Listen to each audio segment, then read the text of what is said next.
Welcome to Ask and Learn.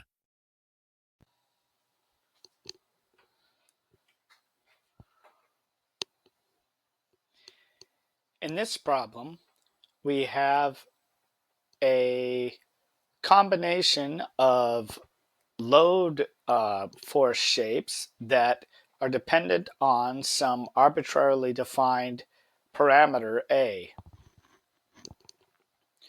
Our goal is to determine the distance of span A from point A so that these vertical reaction forces at the two supports are equal. The approach we'll use to determine the value of A for part A will be first to find the total load force that we're calling here F subtotal, as well as the centroid. That's the centroid for the combined centroid for both shapes. We'll find that in terms of A. We'll find both of these in terms of A, actually. And then next, with those, we'll deduce the location of our centroid that would enable the support force at A to be exactly equal to the support force of B. That we can deduce just by using geometric concepts and force concepts.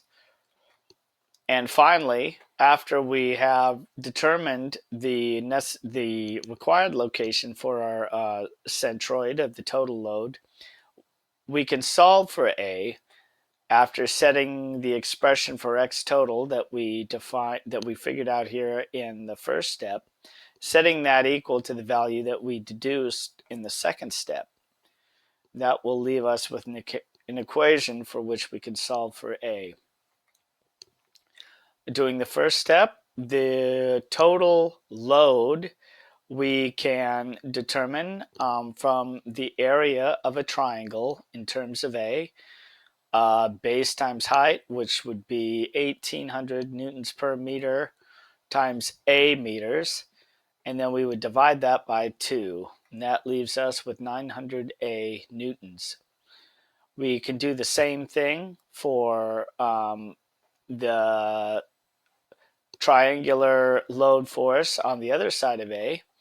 This time the base would be 4 minus A times 600 divided by 2, which leaves us with 300 times the difference, 4 minus A newtons. And you can see that is expressed here in this equation, and we can simplify that to 600 times span A plus 1200 newtons for the total load. Again, we don't know exactly what that is yet because we have to determine what A is before we can get any more specific in this problem. The next step, as we described above in our approach, is to determine the centroid of the total load. And using the known x location of a triangular load, we know that its centroid for this region that goes from 0 to A for this triangle is going to be 1/3 times its times its total span of the base. It will be located approximately, the centroid of this load will be located approximately, let me do it in a different color, about 1/3, would be about right here. For this, again, for this load to the left of our A point. And for the other ascending triangular load, it's going to be the same. It's also triangular, so it's also going to have an x location of its centroid be about let's move that over a little bit, be about 1/3 of the span of the base. And it's not going to let me do that, so let me just draw it better here. I'd say 1/3's about there. Its centroid's going to be there. So in order to find the total centroid as a combination of both of these, we're going to need to deduce what the moment arm is for this load, which we've already determined as part of the previous step, as well as the moment arm of this centroid for this load. For triangles, I think I've already mentioned it. Triangle load forces along the x, along the base, that is, the base location of the centroid is 1/3 of the base, and the same goes for here. 1/3 of the base for this load is 1/3 A, and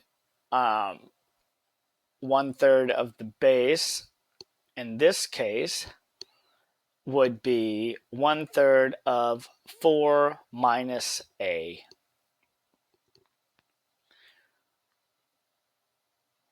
And that's from this side of the triangle. So going the other direction, if we're going to call our origin at point A here, the location of the centroid for this load to the left, to the right of span A would be the distance A plus 2/3.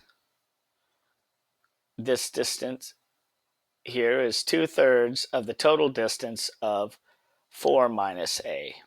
And we will, I believe I have that written down here. Yes, we have A plus 2/3, the difference of 4 meters minus A. That's the moment arm from support A that we're calling our origin. And we multiply those moment arms by their corresponding loads. A over 3 times 900A for the triangular load to the left of span A. And then our load to the right of span A is 300 times 4 minus A. And these are torques, so they're going to have units of Newton meters. We can do much simplification here and get this down to a familiar polynomial form of 200A squared minus 400A plus 3200. And we can divide by the total load that we determined in the previous step, simplified, to get our value of the value of the centroid for the total load in terms of A. I prefer, because I know I'm going to have to solve for A later, to simplify this now by doing polynomial long division as follows. The quotient of A squared minus 2A plus 16, and that's after these are simplified by factoring out a factor of 200, divided by 3A plus 6. That leaves a quotient of 1/3 A minus 4/3 plus what ends up being the remainder as 24 divided by our divisor there, which is in the denominator 3A plus 6. This quotient can be further simplified to A minus 4 over 3 plus 8 divided by the quantity A plus 2. So finally, we have a simplified expression of our centroid for the total load in terms of A. Next, from above, we said that we can deduce what our reaction forces, we can deduce where that centroid must be for reaction forces that supports A and B to be exactly equal. And that will be the case when the centroid of the total load is equidistant between the two supports. And in this case, since each support is at the very tip of the rod, the end of the rod, and the or beam rather, and the beam is 4 meters long, our centroid for the total load must be halfway in between them, which is at 2 meters. Let's substitute in this 2 meters for our total centroid, and then we into this expression here, and we take our denominator of a plus 2, multiply all terms on both the right hand side and left hand side by that, and we're left with an expression of 2 times the sum of a plus 2 equals the product of terms a minus 4 and a plus 2 divided by 3 plus 8.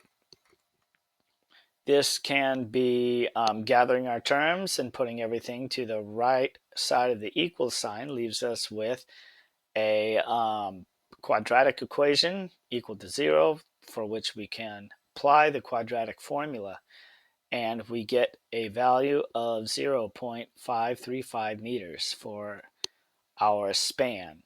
And again, that was the necessary value of A for which the reaction forces at the two supports are equal. The next part of this problem asks us to give the values of those equal reaction forces at A and B. All we need to do is plug in our value for A that we solved for in the previous step into our equation for the total load, which was 600A plus 1200 newtons. And we then divide that by 2 since there are 2 supports. And they are exactly equal, so this is a easy way to determine that value. There's other ways to do it, but this is probably the quickest, I think. So our forces for A and B, which are equivalent, we can determine by that equation, substituting the equation for the total load, substituting our value for A, dividing by 2, which leaves us with 761 newtons in the upward direction.